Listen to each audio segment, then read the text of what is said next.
Hello, everybody. My name is Clifton Butt, and I'm an English teacher at Wichita County Junior Senior High School in Leota, Kansas. Specifically, I teach 10th and 12th graders and one section of college composition through Garden City Community College. I just completed my third year teaching. I'm still pretty new at this. I graduated from the transition to teaching program and am just looking to continue on and earn my master's degree. I'm pretty excited about this course and what it can bring to my classroom and what it can teach me. Using the use of technology in the classroom is a big concern to me. How can I use technology to make myself more efficient? How can I use technology to better prepare my students for the future?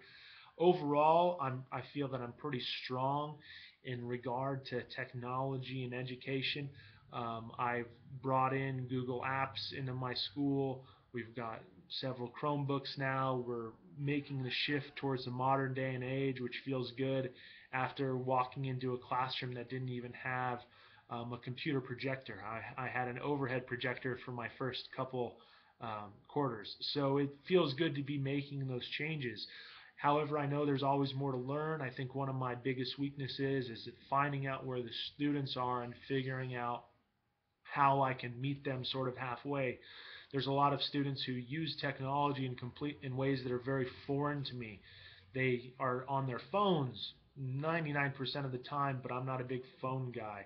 I have an iPhone and a smartphone, and I use it for a few things, but my life isn't necessarily on my phone, and it is for them. And so they get frustrated with me whenever I tell them that they need to find a full keyboard to type something instead of typing very, very brief things in text speak. So I've got to figure out ways to figure out where the students are and figure out how to take them where I want them to go. I think another big challenge or weakness for me is navigating around lack of access.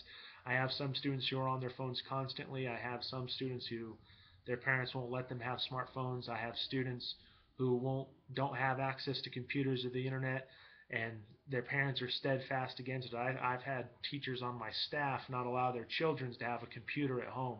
That makes it very challenging for me whenever I'm expecting my students to sort of be fully immersed in a pretty blended learning environment. So I'm hoping to learn some tricks and learn some new tools and figure out how to get around that. It talks about Google Apps in the assignment. I'm pretty familiar with Google Apps and what they can bring to the table. I've started using Google Classroom in the past semester pretty extensively, and I'm looking forward to pretty much using it completely next year and making a lot of changes to my curriculum that way. But overall, I'm excited. I'm ready to learn. I'm glad that I can do this a little bit ahead of time because a month is pretty short. So have a good one, everybody.